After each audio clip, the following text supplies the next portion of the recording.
Good morning, friends. It's Emmy, your friendly neighborhood yogi. Still on a freaking struggle bus right now.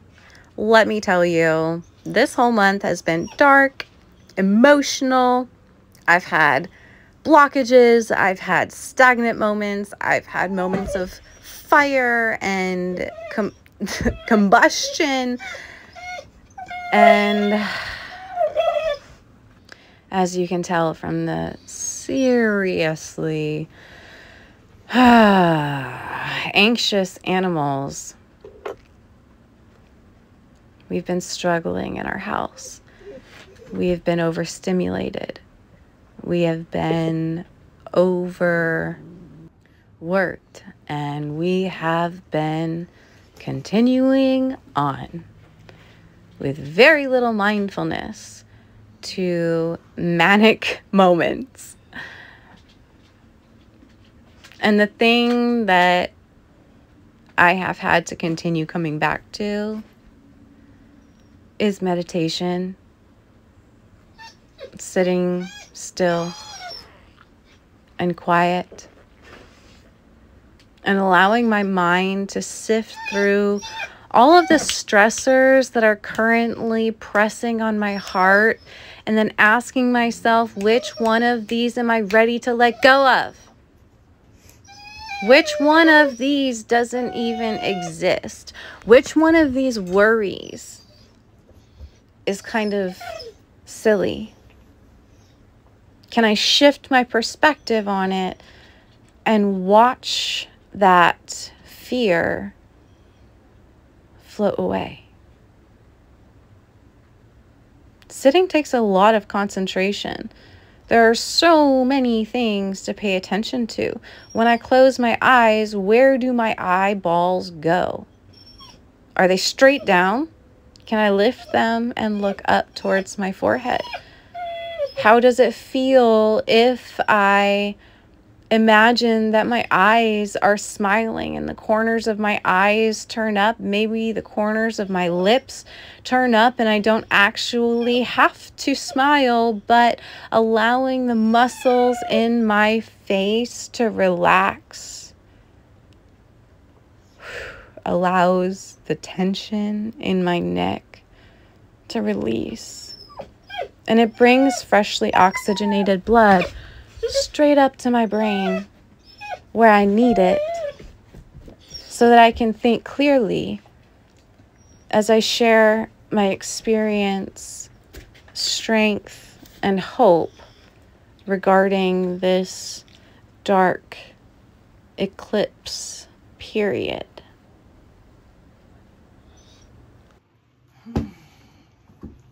It's time. It's time.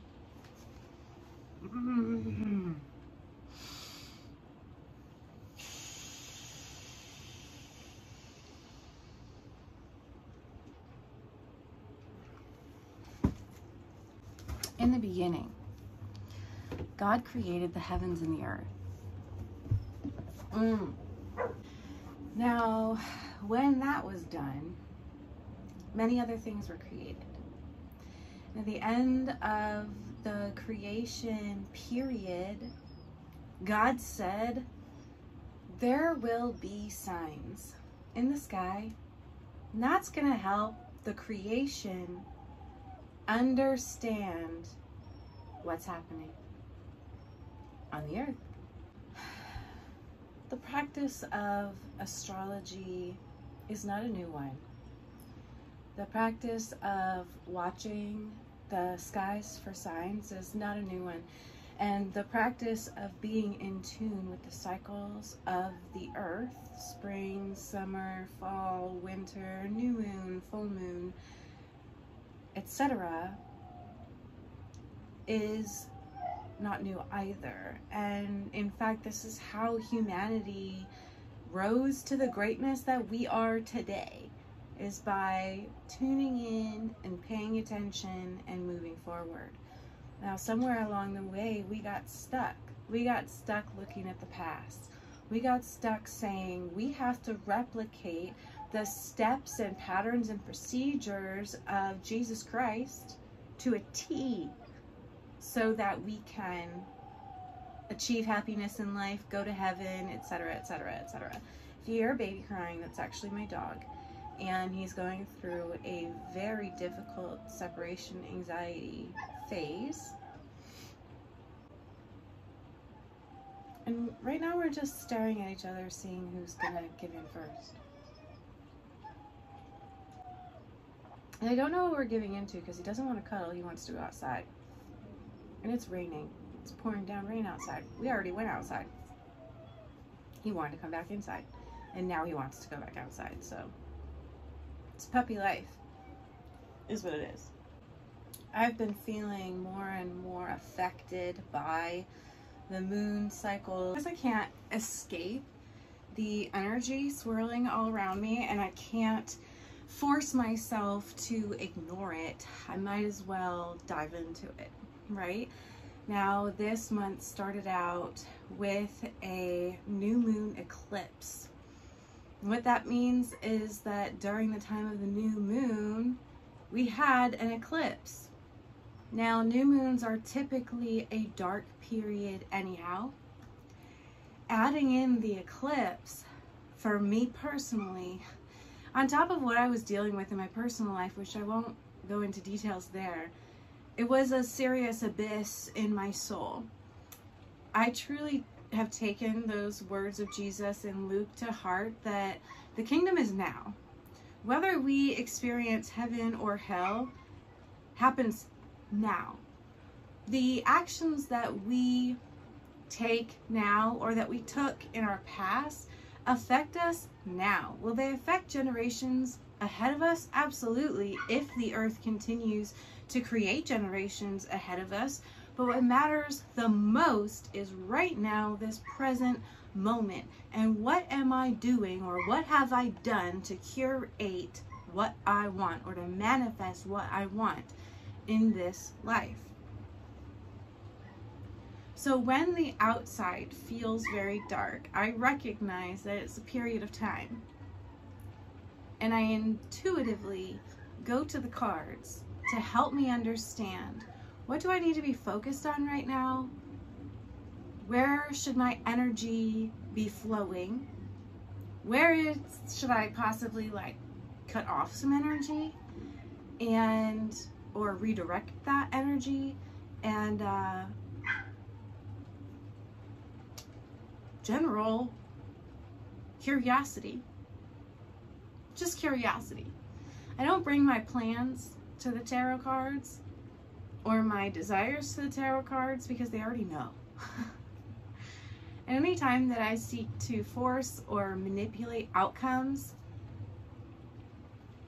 I struggle, and that struggle is not comfortable.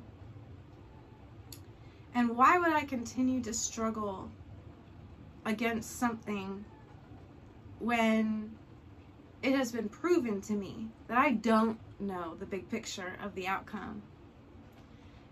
And even my best planned ideas,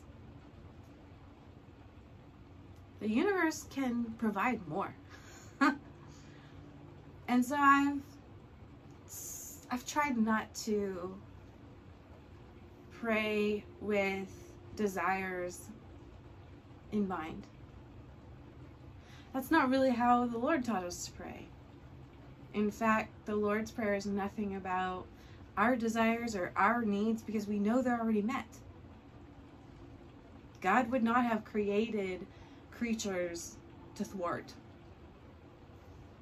There's no fun in that. We don't create things to destroy them.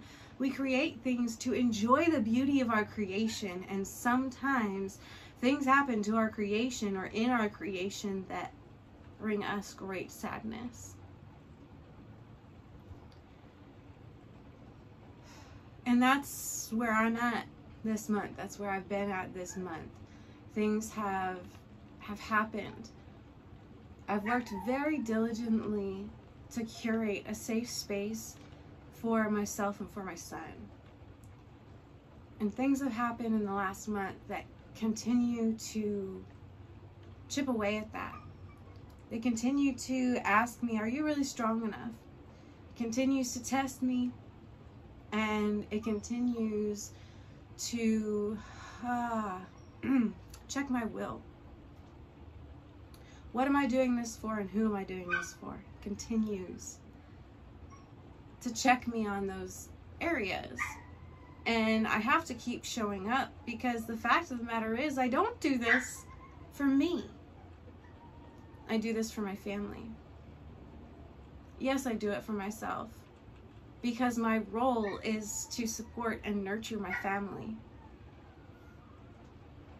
But what my responsibility is to find a space that I can do my responsibilities from. It's my job to support myself first, so I can support the people and the places and the things that I've been blessed with.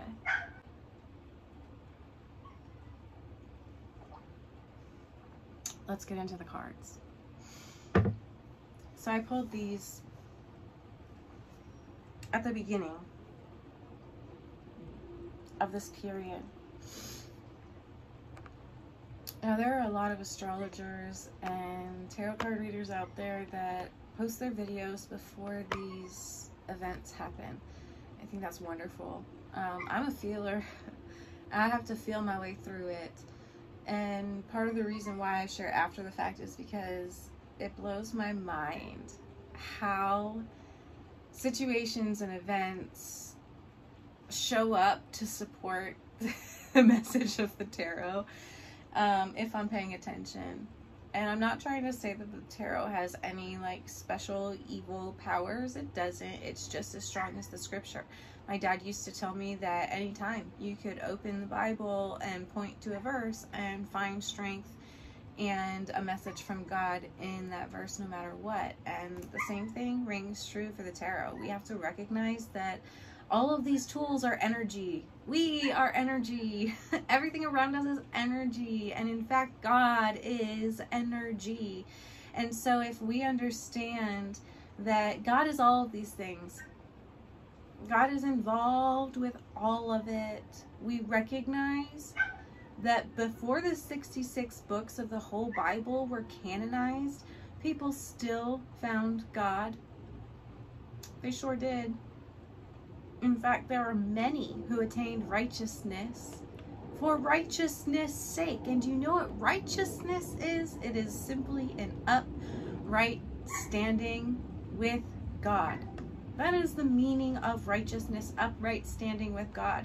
And when we understand our posture and our alignment and how our lungs sit right over our nervous system, so breathing in alignment is going to soothe our nervous system and maybe open channels of communication between the trunk and the brain, allowing the body and the mind to unite. Therefore, giving us this space of peace, patience, kindness, goodness, long-suffering, and self-control. Practicing yoga, union, mind, body, and soul. It's how we attain righteousness. Walking in the footsteps of Jesus Christ, who was a yogi. How beautiful. The first card that I pulled is the Two of Coins reversed, and this was really important for me because we were coming up to a full moon eclipse, and the full moon eclipse was going to be in Taurus. Now, my sun, moon, and my sun and moon signs are both Taurus, and I'm a Leo rising. So you can imagine there's a lot of strength in this tiny little body. We don't always know which way to direct the claws or the horns. And so during this time, this card that I pulled, the first card, truly represented me. This Two of Coins or Two of Pentacles reversed. So the number 2 in the earth sign, upside down, affecting all things material and physical. Super hard hitting for the earth signs, the suit of coins or pentacles, depending on what deck you're using.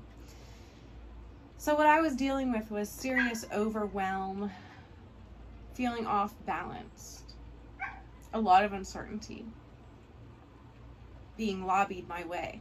And I truly felt that this uncertainty was almost an attack. It was a revengeful desire to throw me off balance. I don't get to control my emotions all the time. I wish that I could, but I can't. Sometimes I just have to feel them and let them be what they are. And my emotions this month were intensely dark, telling me that I am unreasonable, telling me that I am a burden, telling me that I'm not worthy of the basic necessities for life. Trying to convince me that the effort that I put into curating a life that is peaceful and joyful and loving for myself and my son and my entire household is worthless.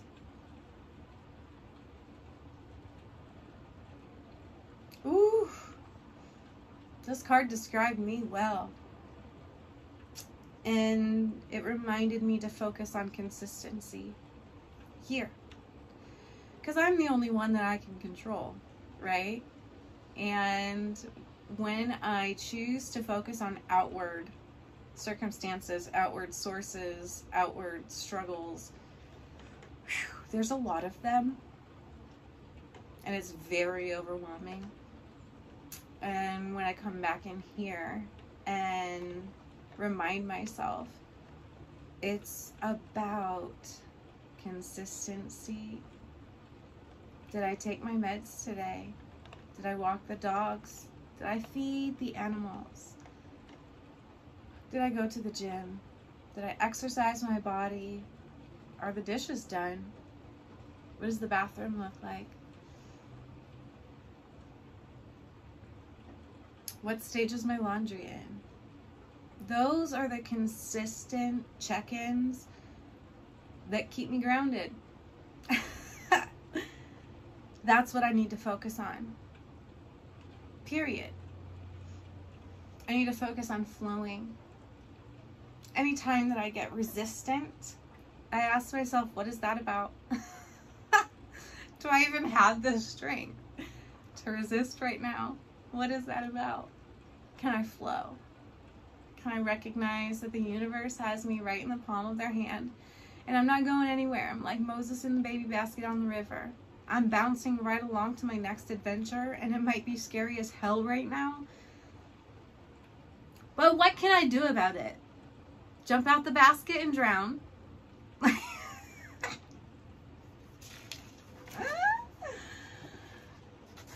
The next card I pulled was the Four of Wands, and Wands reminds us of our thoughts and the power of our thoughts, and it also reminds us of the element of fire. What a primal energy fire is. We don't think about necessarily every day how often we use or need the element of fire to survive. But cooking our food requires heat. Washing our bodies usually requires heat because we've become so accustomed to privilege. As a young child, I was often told that my opinion didn't matter, that my questions were unimportant, and that I needed to be quiet and listen. And so any of this internal fire that I had was often squashed. Emily, be quiet. Emily, sit down. Emily, shh, shh.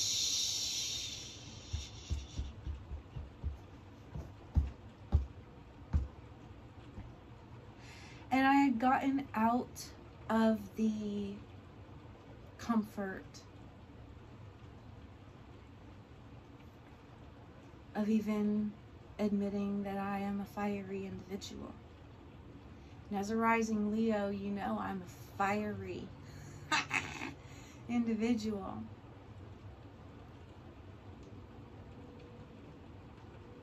But I'm also exceedingly attuned to my spiritual side, and the fire that I exude today is simply meant to burn chaff away.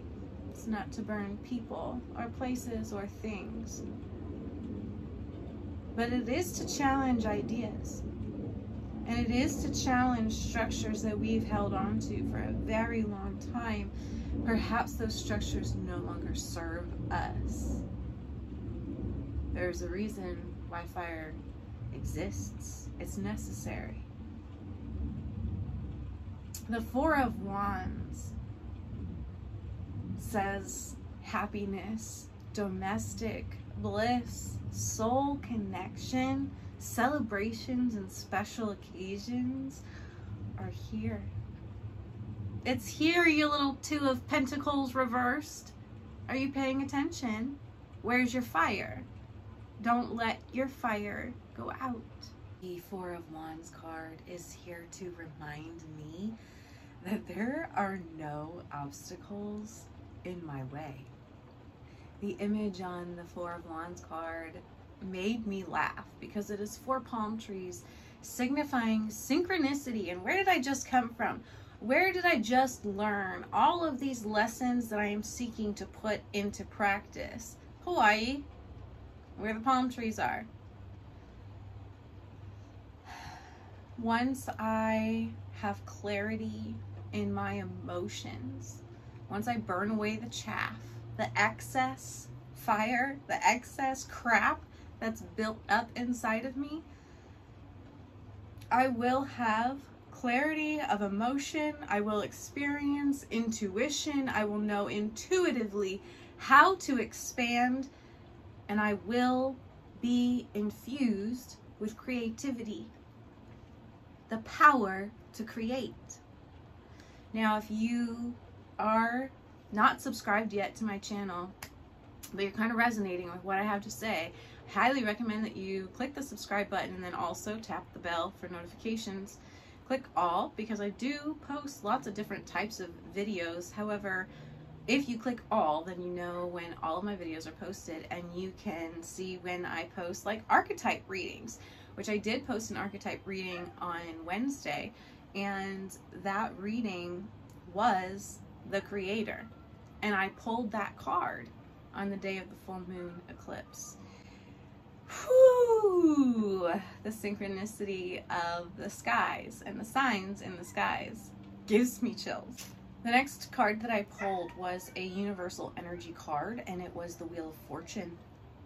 Isn't that just a beautiful image? So first of all, on one side we have off balance, cartwheeling Emily, just zooming forward. Ungrounded, the earth sign is spinning, okay? And then on the other side we have the fire. And in the midst of all of this spinning, fire feels really scary. But you know what? We need to add some fire. Let's just have an explosion. In fact, maybe we need to internally combust and let some shit out. I had to cry yesterday, and it was very hard to find a safe space to cry. And in fact, my body would not let me release my tears in my own home. And I feel that a big part of that reason is because I have to feel safe here. I can't let my guard down here.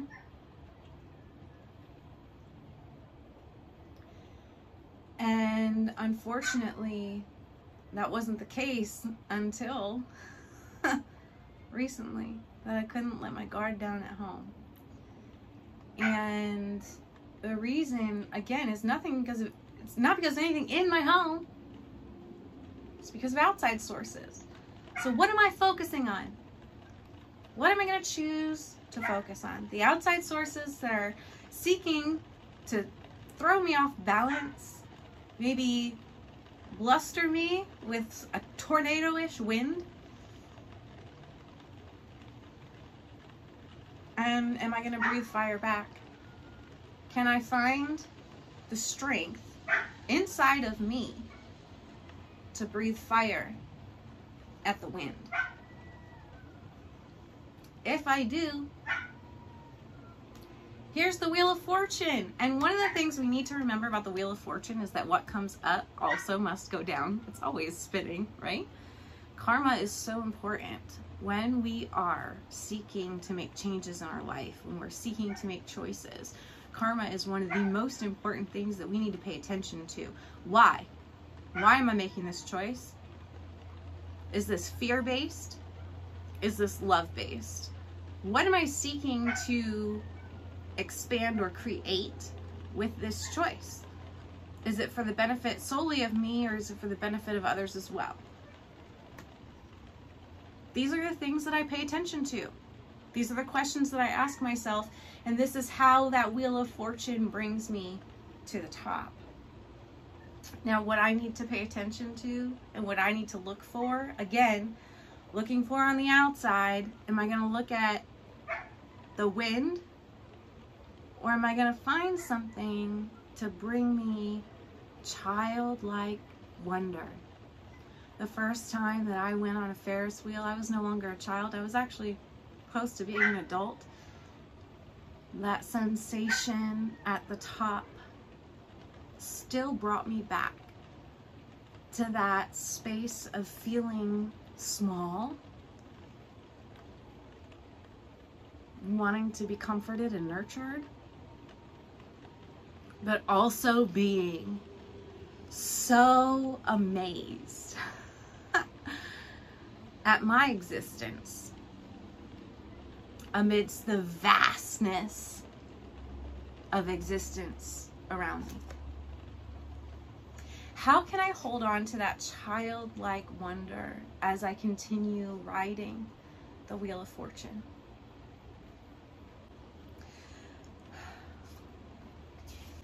The next card that I pulled was the Knight of Wands. Again, coming back to that fiery, primal energy, focusing inward on myself and my spirituality. The determination to follow my intuition, focusing on that expansion and creating childlike wonder in my life. The Knight of Wands is kind of impulsive and determined to manifest. Sounds like me. It surely does. The Knight of Wands relates to the sacral chakra. The sacral chakra is the home of creativity. It is the home of the sexual organs, and it is the home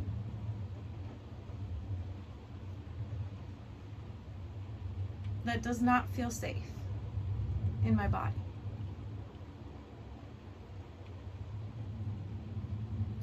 I don't know if I'm speaking as a collective or as an individual here, but my sacral chakra has been abused a lot. I've abused it thinking I was empowered. I've manipulated people and places and things with my sacral chakra, not intending to. It's insane how much power we hold right here. And when this power is imbalanced, when there are blockages in our sacral chakra, woof, life is difficult. Our sacral chakra is so close to the root chakra, and the root chakra has everything to do with our understanding of ourself and who we are. And so if there's damage to our sacral chakra, there's probably also damage to our root chakra. And maybe we could pay attention to it. I really have needed to recognize the power that I hold as a woman. The sacral chakra is sacred. The power that I hold between my legs, it's unspeakable. And I've not respected that power. I've thrown it places just willy-nilly, not understanding what I was doing. And I don't believe that I'm the only one. And that's part of the reason why I can share so freely, because I truly believe that my experience is meant to help other people. And I don't think that we need to be ashamed of times that we have not honored our bodies, because we were not delivered into this world on a platter of honor and respect. We sure weren't. We were delivered into this world through a canal of pain and suffering. And it's quite possible that that traumatized us. And it's even more possible that through our infancy and our childhood years, we were further traumatized. And so we aren't starting out from a place of healing. No, we're headed towards a place of healing. And we won't get to that place of healing until we're done breathing. The purpose of our existence on this earth is to repeat cycles so that we can recognize, oh, the way I handled this last time, not the way I want to handle it next time, not the way I want to handle it this time. The Knight of Wands is passionate, assertive, aggressive.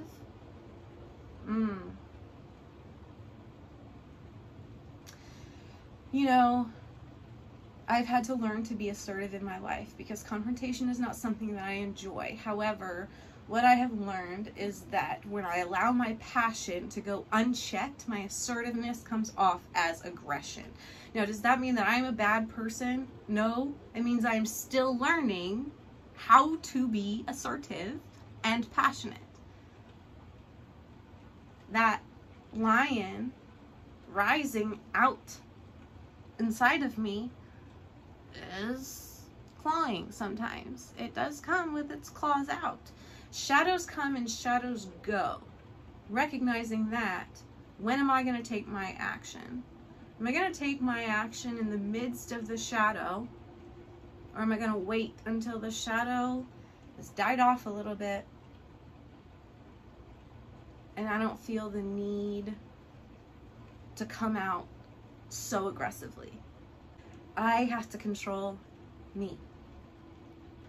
And where is my focus? Am I focusing on my imbalances? And am I working on my disruptions? Or am I pointing out other people's?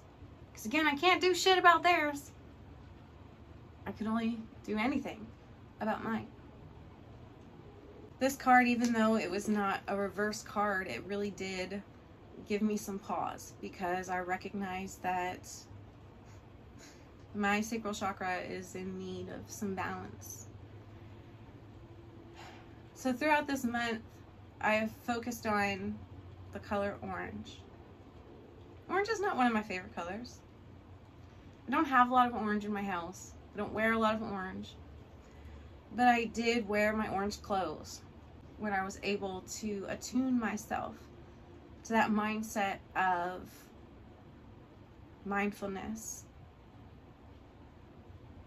I thought about warmth and increasing the sensation of warmth inside my body, specifically in my belly. I made butternut squash and pumpkin soup.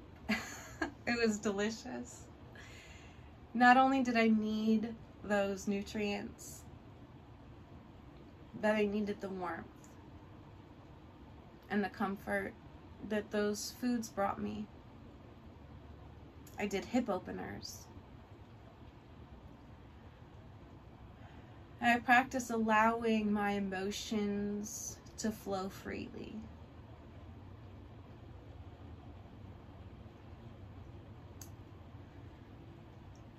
I spent a lot of time in meditation this month, whether it be a moving meditation while I was working, or silent meditation while seated, or meditation reclined, scanning my body for tension and seeking to release it. During those meditations, I practiced stillness and asking love and light to connect with my highest self, because I recognized that as I was moving through my month, depression was pouring over me like a wave, and the weight of that depression was wanting to hold me under the water. And so I had to continue connecting my highest self to my sacral chakra and asking myself, what is the next right step that feels safe in my temple? This is my true home. No matter what roof is over my head, this head and shoulders, knees and toes is my home. The last few cards of this tarot reading are all cups. And I don't know how recently it's been that I've been able to be so in my cups. Cups represents water, the element water. It's so important for us to learn how to flow with our feelings and emotions. A formative flow. This flow is not to get worked up or to become overly anxious or anything like that. This flow is intentional.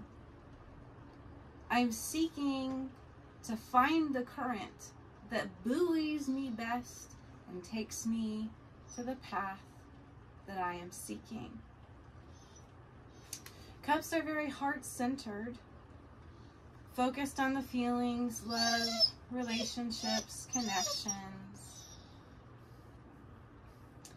And the first card that I pulled was the Ace of Cups. I truly believe that the first few cards in this drawing were about where I am now, the potential that I have going forward, a reminder that the Wheel of Fortune brings us up and brings us down, and then the Knight of Wands. It's really my karma. It's my karma that's going to continue to bring me to a space of peace as I face my monsters and go through the darkness, or there's always the flip side. You know, I can always choose to revert to self-centeredness because I have been so overwhelmed that I can't experience or see anything but myself. And that's a valid trauma response. The Ace of Cups is all about beginnings. It's all about beginnings. And how often do we need to take it back to step one? Love. Love brings healing, abundance, emotional connection. Love brings fertility. Regardless of whether or not we're creating babies, whatever it is that we're building and creating, love starts that. Love is the first step, bringing us into a space and a practice of living a spiritual life. It's so important that we accept gifts from the universe And it's a good reminder for me because oftentimes I can cognize what gift I want from the universe. And the universe doesn't always appreciate that because the universe, again, sees the whole picture and might think a different gift is better for me. And so it's important that I release my desire to control any type of the flow, any direction. I don't get to control. I just get to show up and be present and available for whatever it is the universe is bringing my way. Love exists in abundance, period. If I want love, I can find love. My perception of love might need to change. The type of love that I'm looking for or seeking, maybe it's not the right love that I need right now. In fact, maybe this is a time for relationships to also flow. Not to hold on to an idea of what a relationship with a specific person, place, or thing should look like, but recognize that I have been conditioned to believe there is one primary relationship in my life that I need to focus on. Malachi, the whining is a lot. Come on. We had some good crate time earlier, but puppies at this stage struggle with remembering to have quiet time, and that quiet time is important. And it's rainy outside, and man, that's just not our favorite kind of day. So I appreciate your patience with us. Love brings healing through pain. You know, we often have this conception that love is a beautiful, wonderful place to be, and where else would we want to be, right? But love brings healing through pain.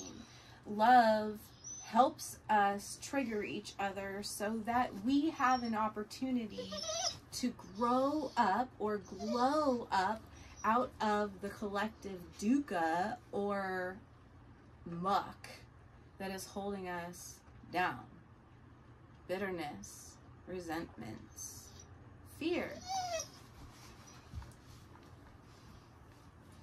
Now, sit down, baby boy. You're taking all my camera time. You're taking my camera time. You want to lay down? You can cuddle up right in my lap.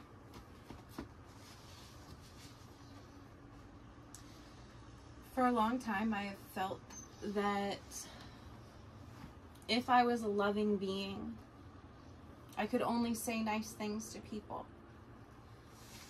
The truth of the matter is, if we love people, we will be honest with them. We will be honest with them about our needs, and we will communicate our needs.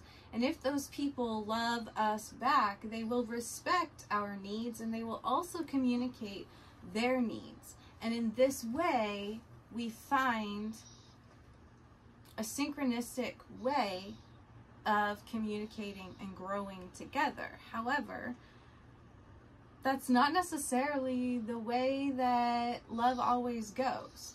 And especially when I have focused on one... Malachi. When I focus on one primary relationship, whether, you know, my primary partner, whoever it is, whoever I think it's supposed to be, I recognize that I lose myself.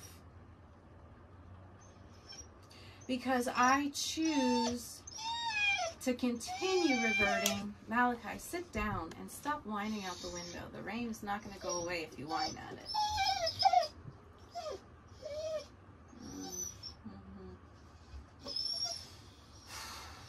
I know. I know.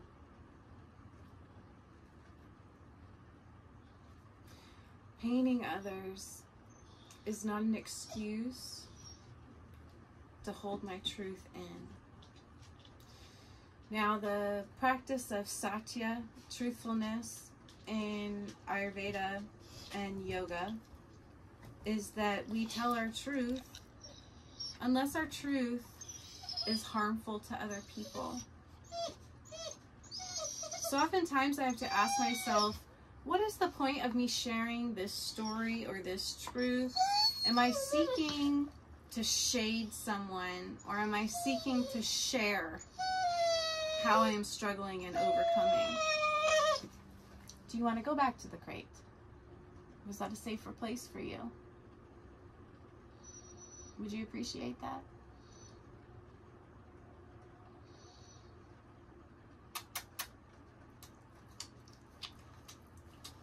I love you. I just wish that you would shh on the whining. I'm right here. I'm right here with you. Yep. And we are going to go out again. We gotta let the rain settle down just a little bit, okay? And then I'll take you for a much longer stroll. Yeah, okay? It's gonna happen. We just have to have patience. There is a very delicate balance, because if I stuff my truth and I do not stand up or speak for myself, where does all of that emotion go? It stays inside of me and wreaks havoc in my body. My body already struggles with inflammation. And so any type of resentments or bitterness that I do not express and communicate and relieve through my system, I'm going to hold it right in here and hurt myself. And this is just such a telling experience. I was served papers this week, regarding an impending divorce. And in those papers, part of the requirement to sign, to agree, is that I will not speak my truth to anyone regarding the situation I lived. I can't agree to that. I can't agree to that today, because we all need to be held accountable. And it's not my place to force anyone to get or accept the help that they may need.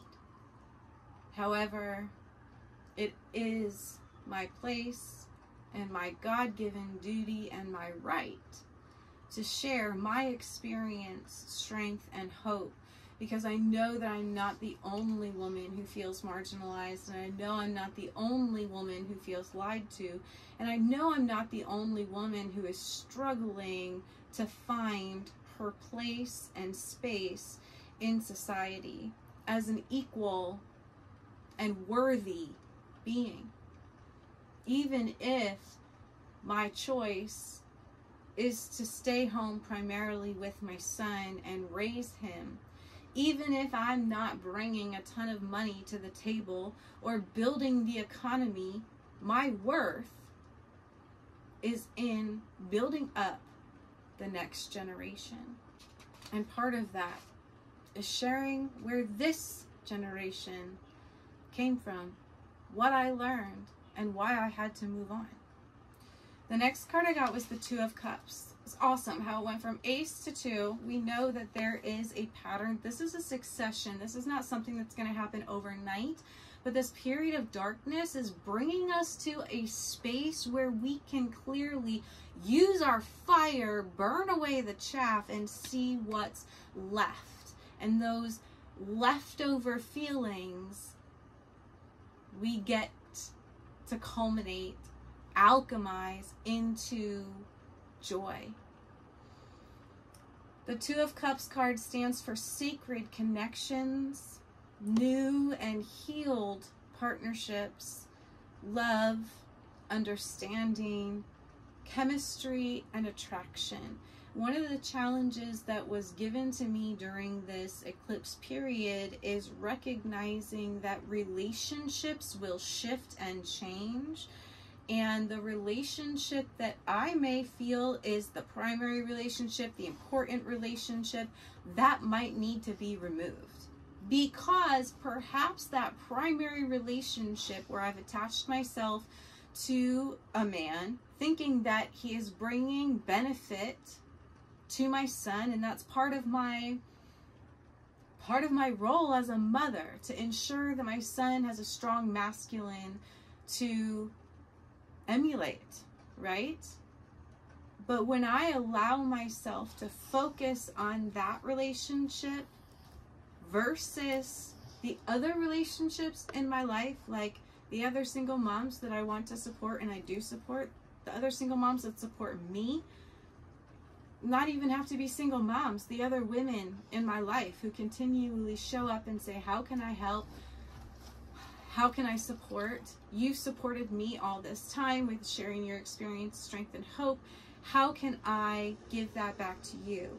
What a blessing that is to have all of those relationships around me willing to support me. And if I'm just focused on some primary relationship that I have been socially structured to believe is the most important relationship in my life, me and a man, child, I'm missing out on my calling, and I'm missing out on the things that bring me joy, peace, and happiness. The Two of Cups brings us into this space of pure and deep emotion and aligned energies. And I gotta tell y'all, I've not been feeling so aligned with the masculine energy right now, recently. And a big part of that is because the masculine energy in my life is saying, fuck you, bitch. Just plainly and clearly. It says you're not enough. It says you've never been enough. And in fact, you are the problem.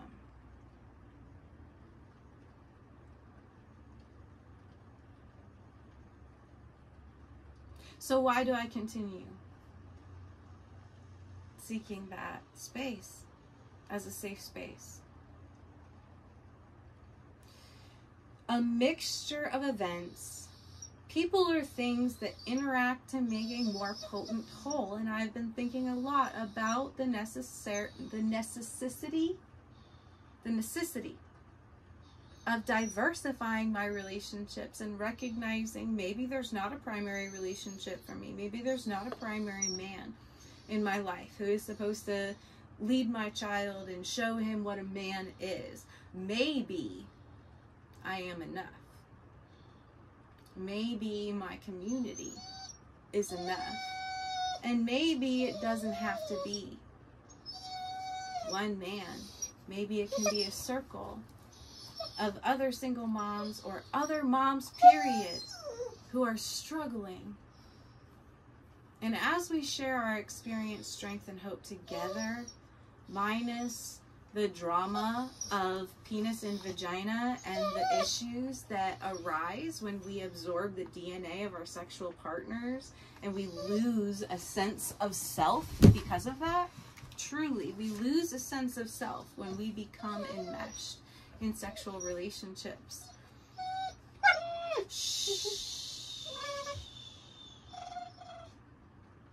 This eclipse period gave me an opportunity to understand that there are romance, business, strong friendships, partnerships, and relationships all over the place. And they don't have to be sexual to be intimate. And they don't have to be sexual to bring me fulfillment and peace.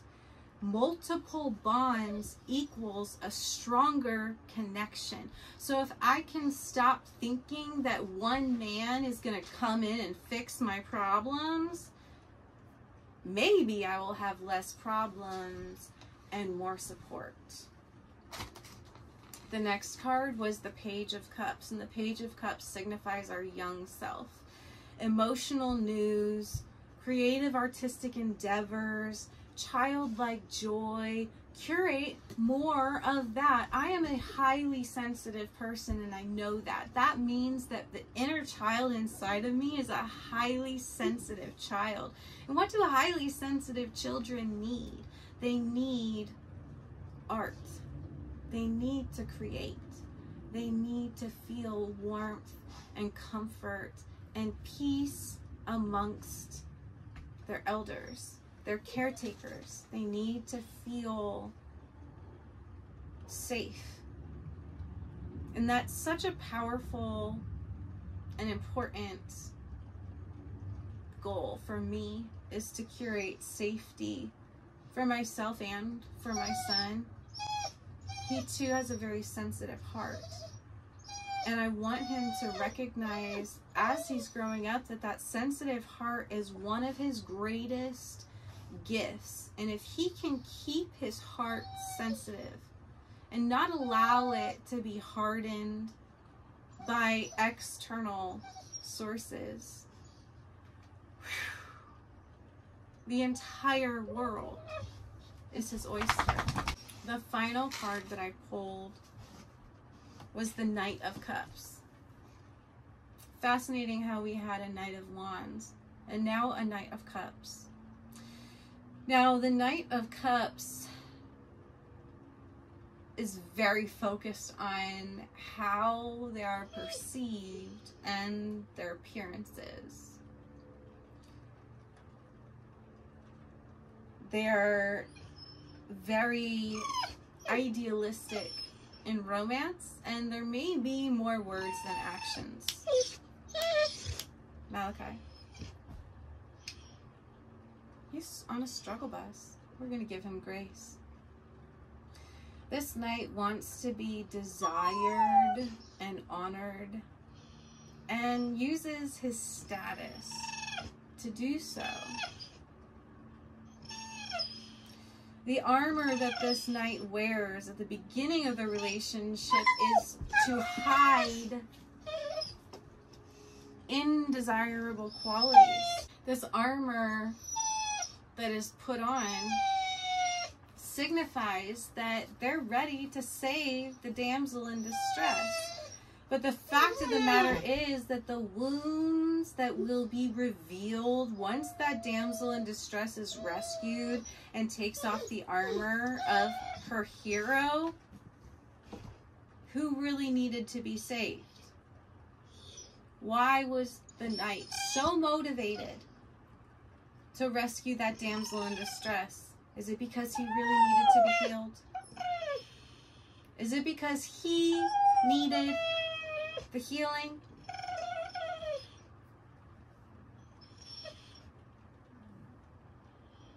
And it's just to be mindful, what is in my cup? When I'm coming to other people and seeking to build a relationship, whether it be an intimate relationship or just an acquaintance, what is in my cup? What am I bringing to the table? Is my cup half full? Is it overflowing? What we know about this Knight of Cups is that whatever is in that cup is our true emotion. And as we bring this forward to others, we must recognize that we're hoping for reciprocity and we might not get it. And if we don't get it, that's likely a sign from the universe that it's not the right time. This is not the right gift for you. This is not the right relationship for you. This will not bring you the best that I have for you. So let it go. This tarot card reading showed me, as it does over and over and over again, I can only control me. I can only focus on me. And I can only affect others from a balanced state of Emily. And so taking time to meditate, to connect with my nervous system, and to relax my body into the safe place that my Creator designed for me, that's going to help me build the resilience that I need to make it through these exceedingly dark tunnels, starting out with an eclipse, ending with a full moon eclipse, all of the feelings magnified, and then the dark side comes out, right?